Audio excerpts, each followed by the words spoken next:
Hey everybody, it's Mickey Kaiser of War Room Relics with another video for you.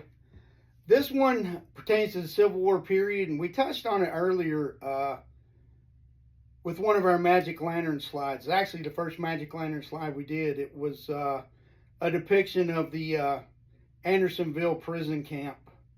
It was a Confederate-run camp for Union prisoners of war down in Andersonville, Georgia. The actual name of the place was Camp Sumter. And it was established in February of 1864. Initially, it was a 16.5-acre compound. It was surrounded by a 15-foot tall wall or stockade, log wall. And in June of 1864, they enlarged it to 26.5 acres. And it served as a prisoner of war camp for the Confederates until April of 1865, when Lee surrendered in Virginia to Grant, and then the prison was shut down.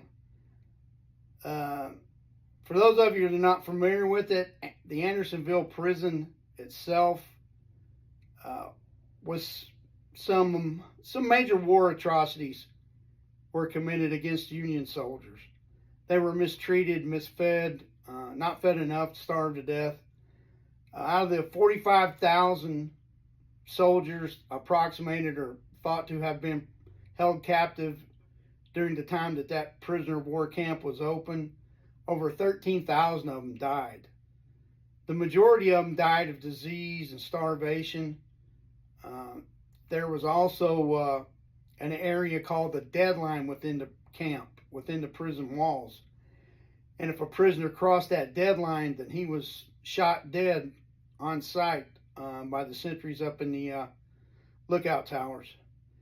And to top that off, there was a Union gang, for lack of a better term, called the Andersonville Raiders.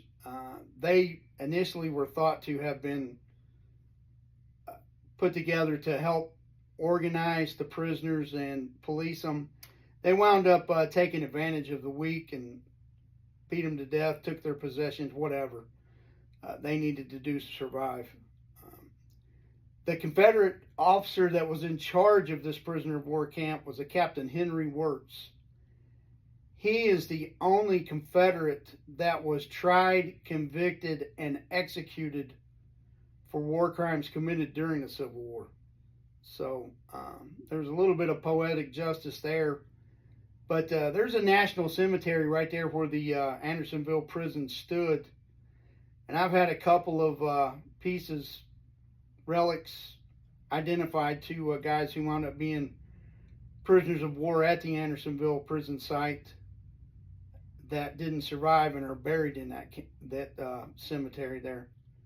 What we have here are artifacts that came out of Irvin Lee Joyner's collection.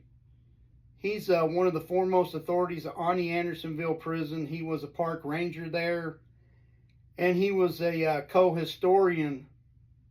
And I don't know if he was a consultant, but he was sought after for his opinions and things during Ted Turner's movie that they made about Andersonville. And he's written several books and co-authored some pieces on the Andersonville prison.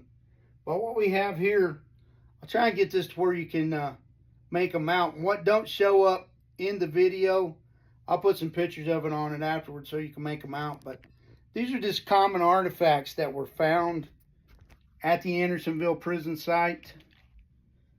Up at the top, you'll see a couple of spoons. Going the wrong way. Spoons here and here. Part of a handle for this spoon. A piece of grape shot. A couple of pieces of knives. This is part of a mirror, a handheld mirror that a soldier would have used to shave with. A brass frame for a pocket watch. Here we have an actual pocket knife. A 3-pronged fork. This little doodad here, that's a tensioner, a rope tensioner for a tent. Then we have a bayonet scabbard tip. This piece here is a wick adjuster for an oil lamp. Just things that were actually excavated from the Andersonville prison site. There's some of the Civil War collectors absolutely love these things. There's no big debate as long as you've got the provenance paperwork or something like that to go along with them. All these artifacts within this Riker case have its own piece of documentation stating that it was recovered at Andersonville. It was in the Irvin Lee Joyner collection. So there's not any room for doubt that these weren't actually artifacts from the Civil War. Unfortunately, it came from a very, very bad location as far as the Confederacy was concerned. There were some war crimes and some atrocities that were reported at Union prisoner of war camps as well, especially up on the Great Lakes area. But the most famous one as far as POW camps and atrocities will always be Camp Sumter, which is located in Andersonville, Georgia. You can find these relics located on War Room Relics. They're under Civil War and excavated artifacts. And if you have any questions, feel free to give us a call. Hope you guys are having a great day.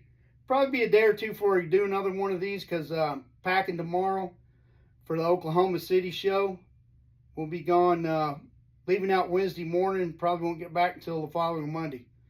But we'll try and do a video or two while we're on the road and while we're at the show.